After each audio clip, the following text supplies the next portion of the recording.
In one internet minute, 180 million people are connecting with one another through social media, and I'm sure by now this has gone up significantly.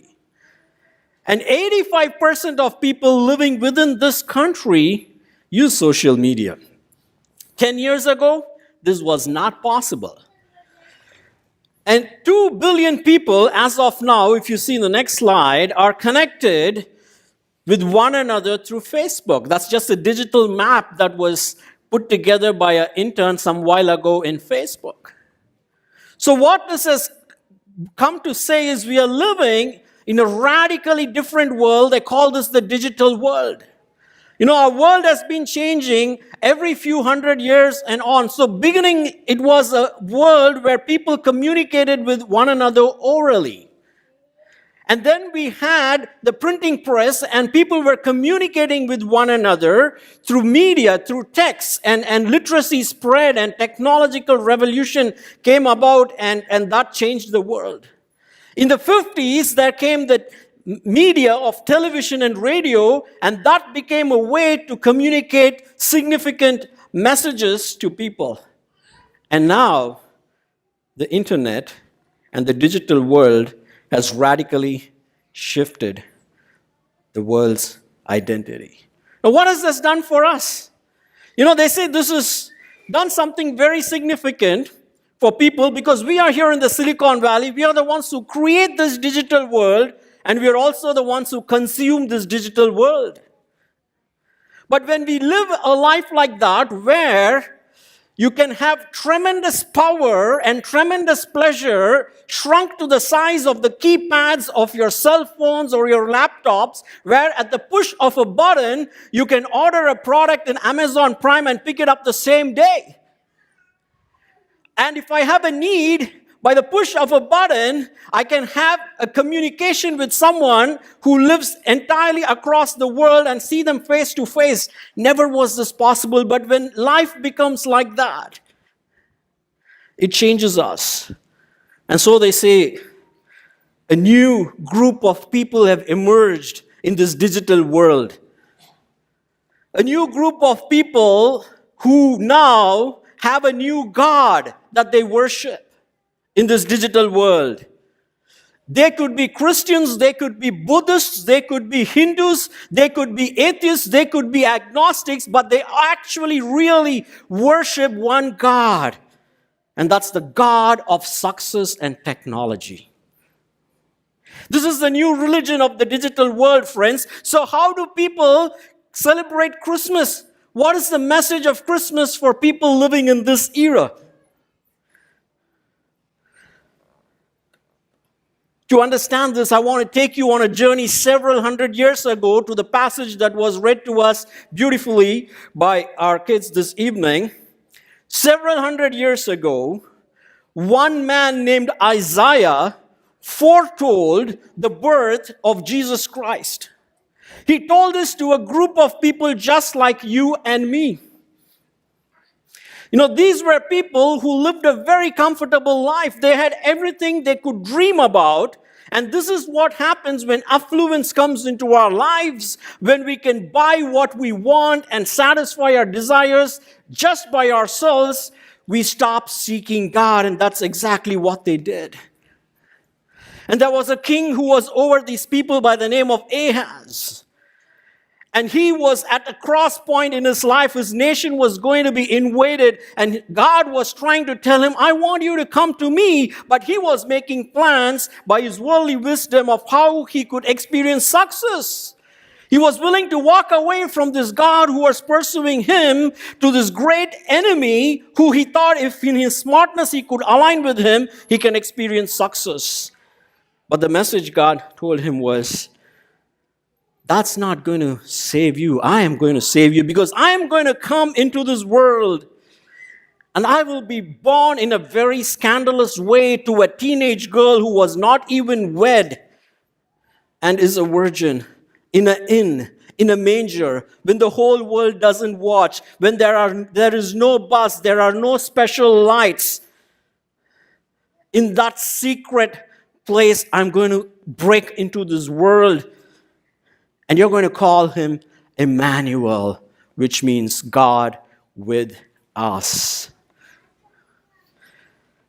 God with us. You know, we don't think about these deep questions of life until we go through experiences of life and death. You know, you heard the beautiful reflections of two of our friends here this evening, and one happens to be my family. This has been a very difficult year for us as a family. I lost my dear brother-in-law, and my co-sister was the one you heard sharing, and we had our sister Aruna talk about the loss of her dad, and we had several people who lost a loved one this year. And as a pastor, I get called to go and meet people in their deathbeds or in the hospitals, and let me tell you, your digital world cannot invade the space of a person who is dying on the deathbed, because he is not trying to order something on Amazon Prime. He is trying to think of where is his soul going to go when he dies.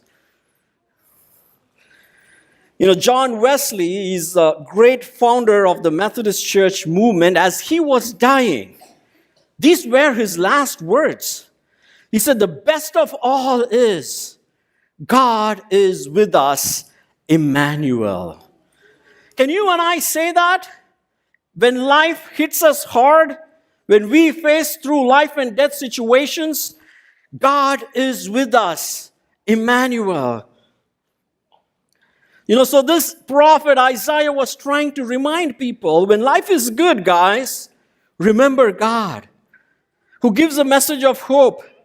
And he tells them God has a gift for everyone. Some people responded to his message, and they were able to connect with this God and experience the real Christmas in their lives.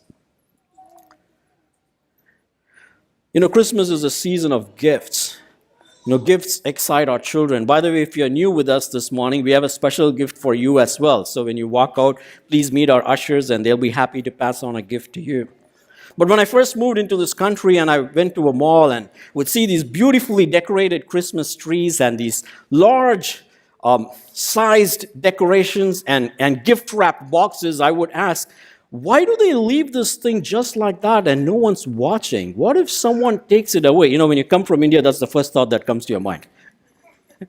But then someone told me, hey, that's just an empty box. It's just wrapped around with a beautiful wrapper. You know, for most of us, our lives are like those beautifully wrapped boxes. Everything looks pretty and beautiful on the outside, but it's empty and hollow on the inside. But guess what? God is looking at who we are on the inside and not who we are outside. And he wants to come into that space and wants to be with us, Emmanuel, God with us. And so, God gives another glimpse of who this God with us is going to be to those people. And that's the message I want to share with you this evening. If there is one phrase that captures the essence of Christmas, it is God with us. But we need to unpack who is this God who is saying he's going to be with us. And he does that to this very same people. The same person, Isaiah, tells them, you know, this God who is going to be with us, first of all, he is not someone you think as dramatic as he's going to be. He's a child. We saw the skits, we heard the songs. What can a child do? You know, how do we ask for gifts? When we ask for gifts, we ask for something that would fix our problems in life. Maybe for some of us, it's a pay hike or a different job. For someone who's young, it's a wife you think who's going to be this dream man or dream woman who walks into your life and you're going to live happily ever after. Or maybe it's another career where you think that's where you're going to be the happiest in life. But God looks at us and says, no, you're not going to need all those things. I can give them to you, but this is not going to make you happy. These gifts that you are seeking will not bring you the joy you need, because at the core of the gift, there is a sense of selfishness. You want it just for yourself. You're still thinking about yourself and your own pleasure. That's the problem, so that you don't even know what is the real gift you need. And you want me to use my power to give you all these. You don't need my power. You need me to become like you. You need me to come in weakness like you. You need me to feel your pain. You need me to feel your loneliness. You need me to feel your hurt. You need me to feel your vulnerability, your inability to live a selfless life. You want me to feel that.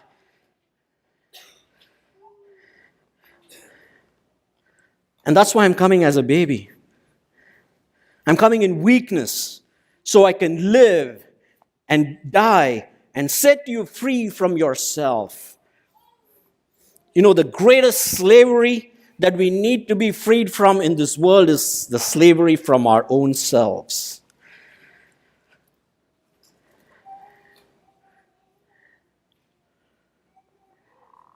You know, when we were living in Germany before this, and we didn't have a lot of friends, and my wife and I became significantly ill, and my wife had to go through a surgery, and there I was sitting alone. We hadn't told our parents back home because we didn't want them to get worked up over that. And I was not sure how the prognosis of the surgery is going to be, and as I was sitting in despair, a friend of mine who came from Sri Lanka came and he just sat with me for 3 hours. He didn't do anything great. He didn't, tell me any fancy stuff that I can say, hey, I remember. But what I remember till today was when I was going through that pain, here was my friend, he was with me. When someone's with you, walking with you in those dark, difficult moments, that's special. And God says, I'm going to be with you. And that's why I'm coming as a child for you, so I can save you from your own weakness. What you could not do by yourself, I'm going to do.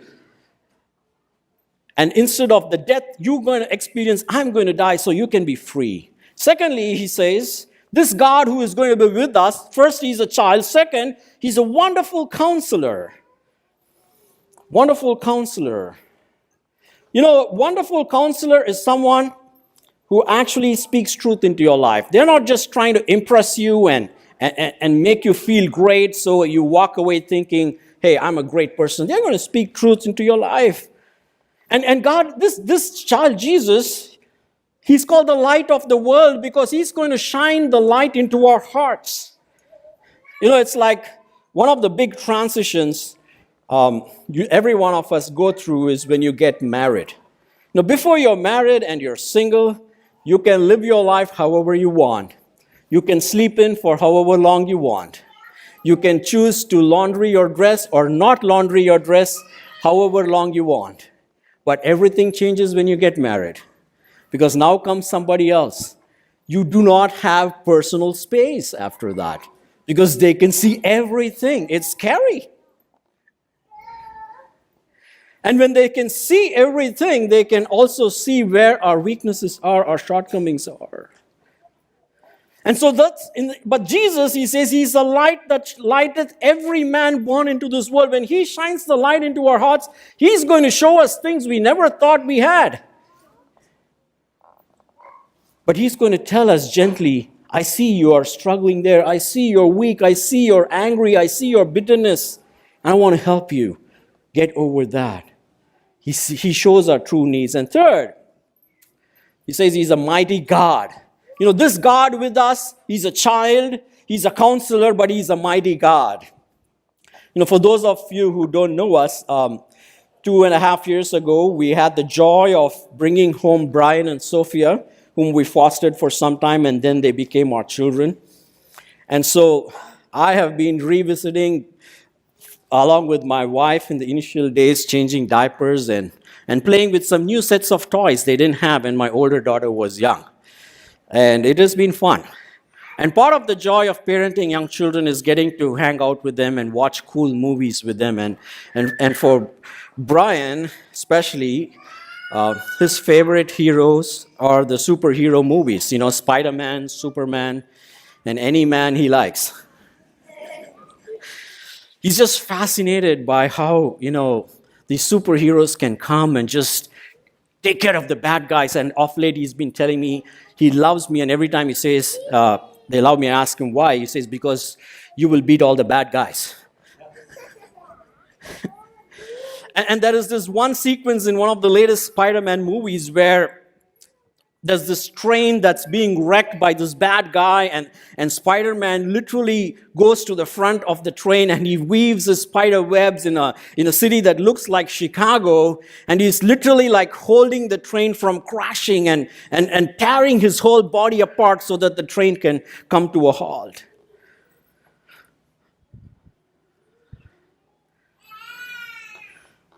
You know, this God, this child, though he's just a child, he's still a mighty God. He is so huge that he can absorb all of our brokenness, all of our weakness, all of our sinfulness and self-centeredness upon him and still not be torn apart.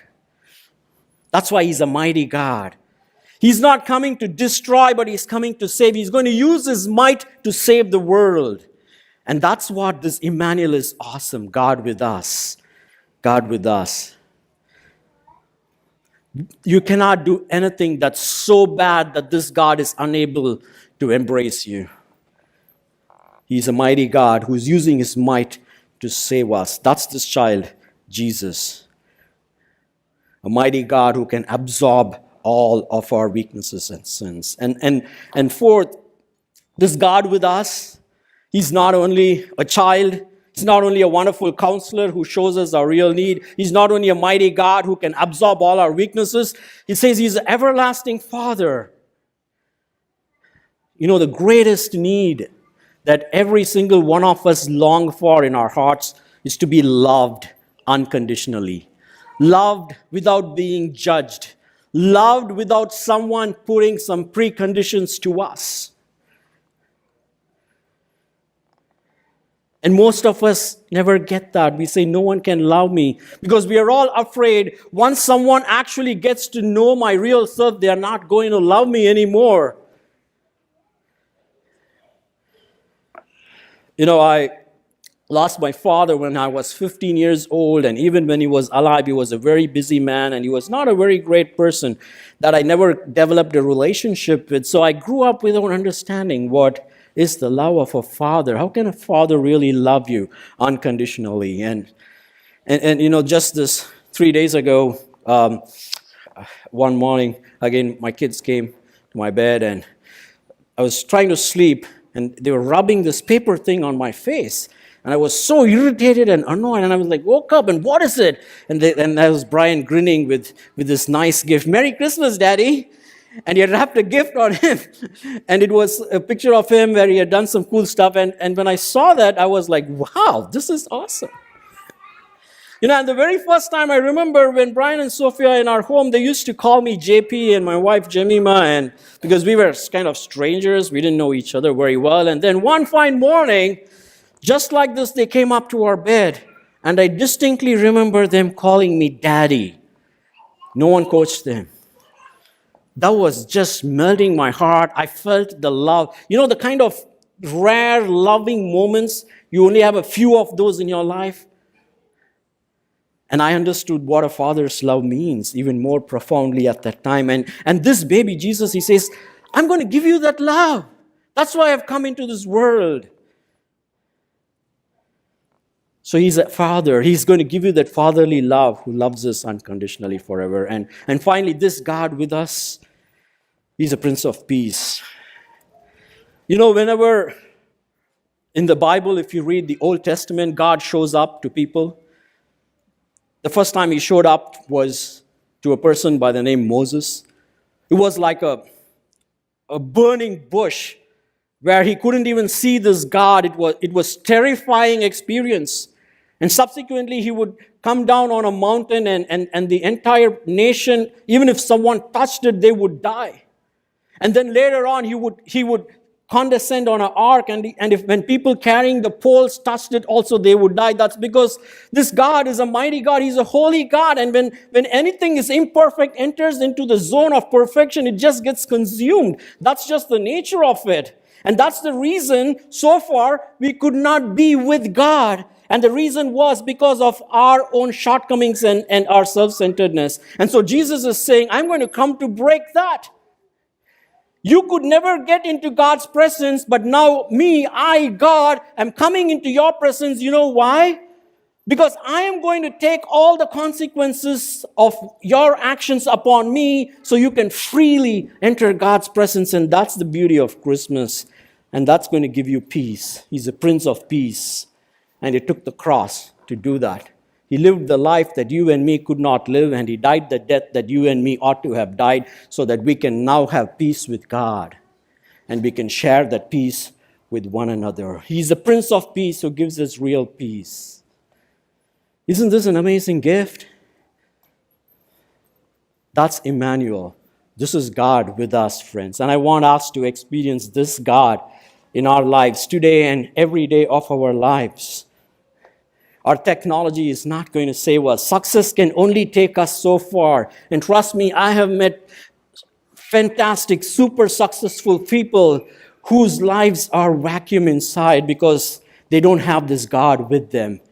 And my prayer for you and me is that we will receive this God in our hearts, that we will not walk away like an empty, gift-wrapped box which is empty, but we will walk away with carrying this gift of Jesus in our hearts. What more can we ask for rather than to love and celebrate Him? Can I pray for us as we close this time this morning? And our worship team is going to come up and sing a few more songs for us. And we have the communion table here. This is for those who have this experience with Jesus. You're invited, free to come and participate after we close this prayer and our worship team sings. Let's pray.